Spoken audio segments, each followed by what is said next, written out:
Michael Bisping and Paul Felder discuss Arman Tsarukuan and his skills before his title fight with Islam Makhachev. Being one of the hardest fights of the lightweight champion's entire career, it is not at all surprising that a lot of people have high hopes for the challenger this week and believe he has enough to defeat the dominant champion. The problem is, while he's good at everything, just like Islam, what the first bout proved is that Makhachev was just a bit better in all aspects, including striking and wrestling. The champ explains the first meeting between himself and Arman being so close, with him just underestimating Tsarukuan and not having a clue who he even was.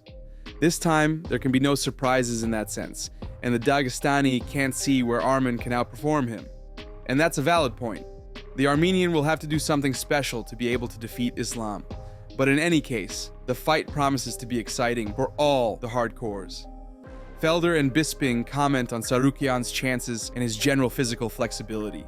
You look at the kid, he's a stud. He's always in phenomenal shape. He's like super flexible too. Have you ever seen any of those videos where he's like on the machine twisting his back and stuff? I have seen that exact one where he's rotating like crazy. Oh my God, that would have shattered your back into 1,000 pieces doing that same move right there.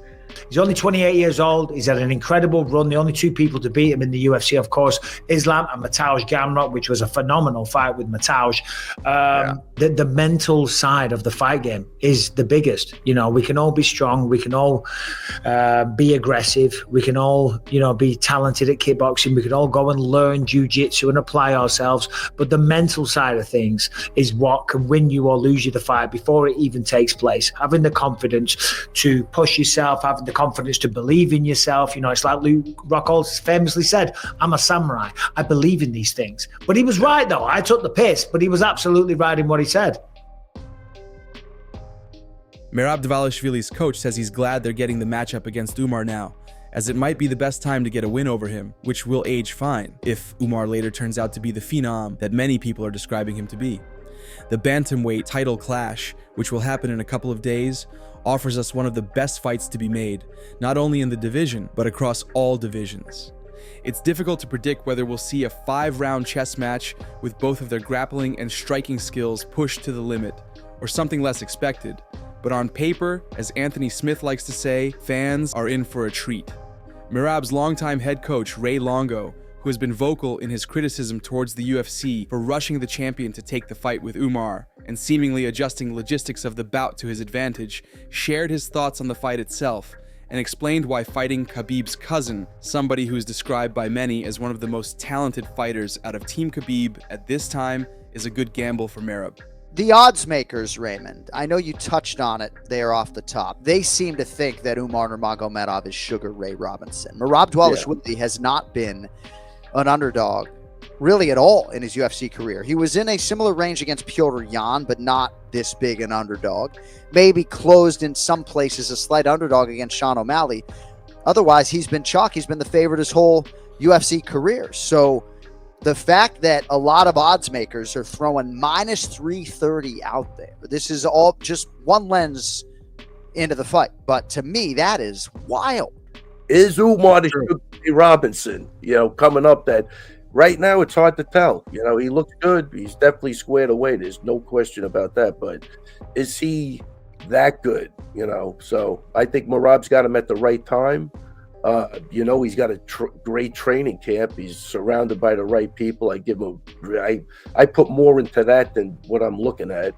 And it should be, I think it's going to be really one hell of a fight. I think it's really going to be a great fight. Usman Nurmagomedov reveals a dangerous training incident that Daniel Cormier was involved with recently, which left his teammate and one of the fighters from Team Khabib with a concussion that still affects him, and demanded Cormier to pay for his friend's medical expenses. DC's close relationship with Nurmagomedov's camp is well known by the community, and there's no shortage of videos from AKA or other gyms, with him wrestling or sparring either Khabib, Makhachev, Umar, others from the team, or everybody at the same time.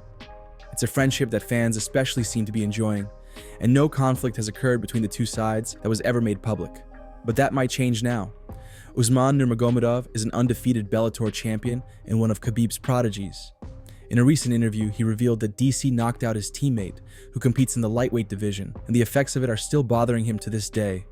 And after telling the story of the incident, Usman demanded DC pay for the guy's medical bills.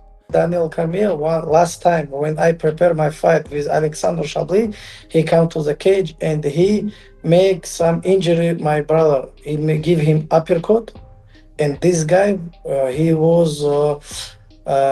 We come back in Dagestan, and this guy was a head pain, like 1.5 months. Head pain. He cannot train. He did IV, hip recovery. He lose a lot of money, and Cormier have to pay to him because of he make him like injured. He was doing sparring with Amr Magomedov, and he gave him uppercut. This guy was head pain like 1.5 months. He didn't train because of Cormier. Belal Muhammad still plans on finishing Shavkat Rakhmonov whenever the fight happens. Imagining the welterweight champion finishing people can be a difficult thing for MMA fans, most of whom associate Belal's fight with uneventful contests that end in decisions. So when he started talking about finishing Shavkat, who has a 100% finishing rate and is undefeated, not many people took this seriously, but understood these words more as an attempt to either get some emotion out of Rakhmonov, which he could use to his advantage, or simply get fans more engaged with the fight. His toe injury caused the fight to be cancelled, so Shavkat had to get another win in the meantime. He got it against Ian Gary, and it looks like everyone is just waiting for Belal and his injury to heal in order to reschedule their fight.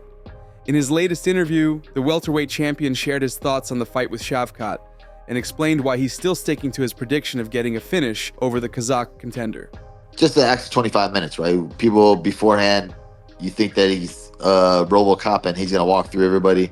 So the fact that Shavkat didn't walk through Ian, now you have people thinking that he sucks, or people thinking that it's going to be an easy fight, right?